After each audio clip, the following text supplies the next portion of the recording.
Yeah, almost on the red dot, lower red dot. Almost center mass.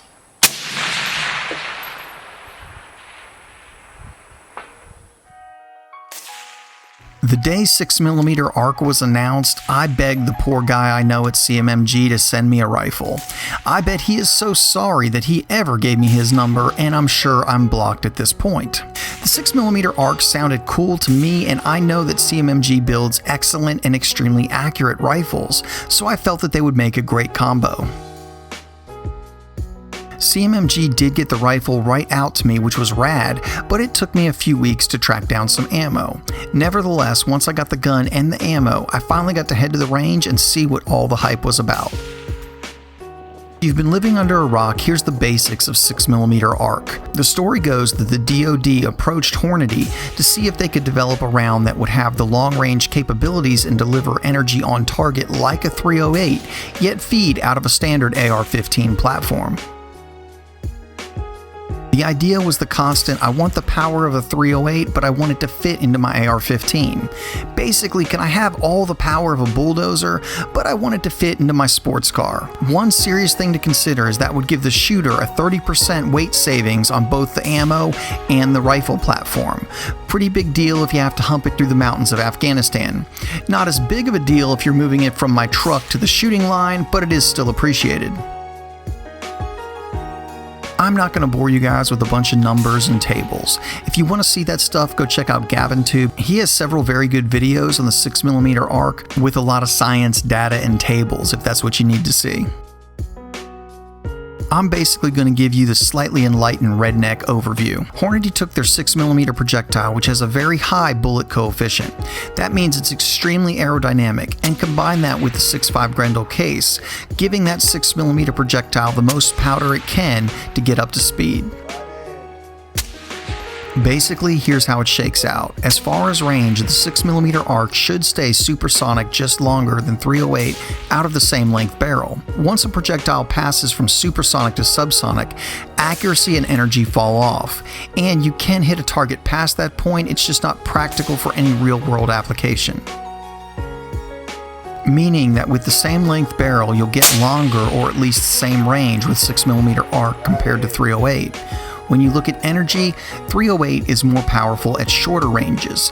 However, as you get to longer ranges, they get closer to the same energy, but 308 always does have a slight edge over the 6mm ARC, but it is close. That means if your expected target is at, let's say, 500 yards or better, both rounds will have similar energy on target, with a slight edge to the 308, but it's close and you'll get the massive weight savings if you go with the 6mm ARC. This is my first time getting to play with an actual CMMG Endeavor, which is CMMG's lineup of long-range, precision-built ARs. I received the 300 series, which has all the bells and whistles. As always, I was extremely impressed with how CMMG has equipped this rifle. You'll of course get all the goodies you would expect from CMMG 7075 T6 aluminum receiver sets, their full-length M-LOK handguard, and of course their awesome Ambi charging handle. What really impressed me is some of the absolutely top-notch accessories CMMG has put into this 300 series Endeavor. It comes with a Geissele SSA 2-stage trigger. The trigger is phenomenal, and I love a nice 2-stage trigger for long-range precision shooting.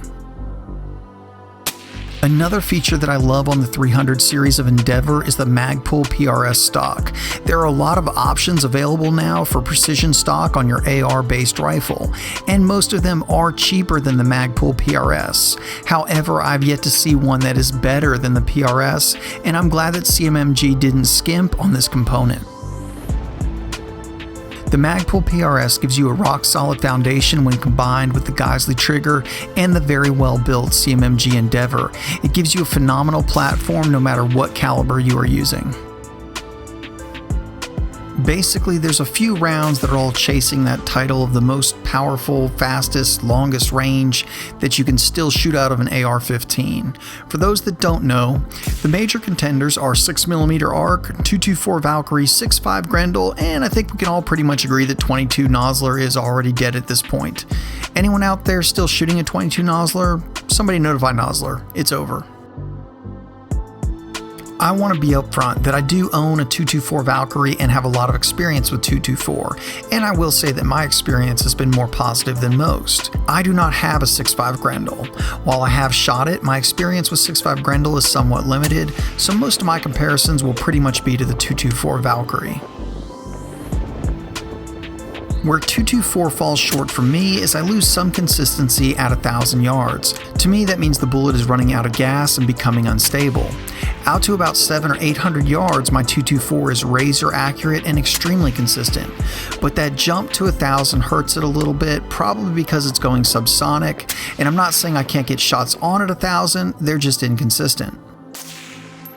6mm arc was a pretty dramatic improvement. Not only was it very consistent at 1,000 yards, but it hits the 1,000-yard plate with authority, like it still has quite a bit of power left. It would be interesting to get 6mm arc on an even longer range and see how far you could really stretch it. Right edge. Come up. 2 or 3 clicks you want it to.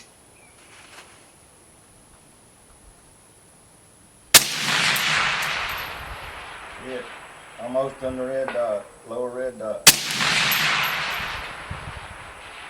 Almost center mass.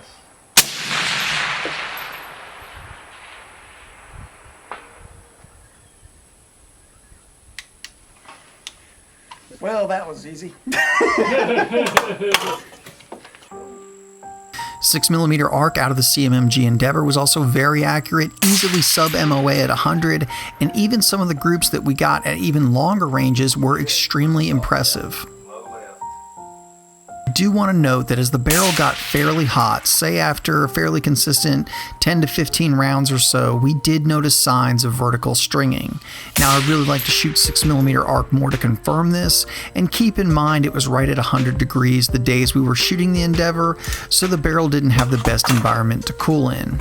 Again, I need to shoot 6mm arc more to confirm that, and I feel most people probably wouldn't shoot this round that much that quickly, but I did want to at least mention it. The performance on a fairly cool barrel is extremely impressive. This is what excites me most though about 6mm arc.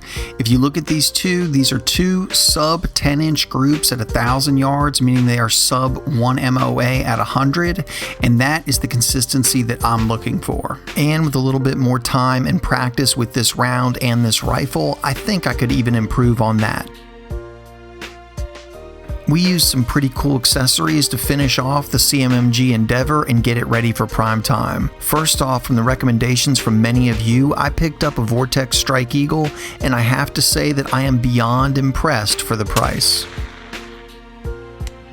The scope has proven to be awesome on 6mm arc. I'm going to try to get it on some heavier recoiling calibers to see how it holds up. But the video is in the works, and so far this may be the best scope for the money currently. And if you're looking to pick up your own, check out Optics Planet, use the code ALABAMA. You get the gear you want, and it helps out the channel a little bit at the same time. We also use the KG-made R30 suppressor. This suppressor is specifically engineered for precision shooting and has unique features like an integrated functioning brake built into it. That means that this is not just an empty chamber, it really does help reduce recoil. Video is in the works for the R30 as well, but a very cool suppressor so far. I'd like to spend some more time shooting 6mm arc, but my initial impressions are that it would seem to live up to the hype. For me, it was much more consistent at 1,000 yards than my 224 Valkyrie, which is what I was hoping it would do, all while keeping it in the very compact AR-15 package. I had to send this CMMG Endeavor back to CMMG so that they could get it in the hands of another reviewer. It was a sad day when I had to let the Endeavor go. However, when CMMG gets some more in stock, I will be getting my own Endeavor in 6mm arc, because I do feel there is some validity to this round. Now, if you're happy with the performance of your 224 Valkyrie or your 6.5 Grendel, I'm not sure you need to hop on the 6mm arc bandwagon. However, if you feel that either of those rounds hasn't quite lived up to your expectations and you're looking for a little more performance at a slightly longer range from an AR-15 size rifle, I do feel that the 6mm ARC is probably the best offering currently. Guys, as always, thank you so much for watching. If you're not subscribed to the channel, go ahead and hit that subscribe button right now and hit the notification bell so YouTube may let you know when we drop a new video. We have some really big things in the works that you won't want to miss. And if you want to know what those things are way before they hit the YouTube channel, check us out on Instagram and Facebook. There you can see what's being reviewed in real time. If you want to help support Alabama Arsenal, the best possible way to do that is on Patreon. These videos can be surprisingly expensive to make, and every little bit helps and is greatly appreciated. There's Alabama Arsenal gear available right below the video if you want to go out and represent. And as always, guys, thank you so much for watching.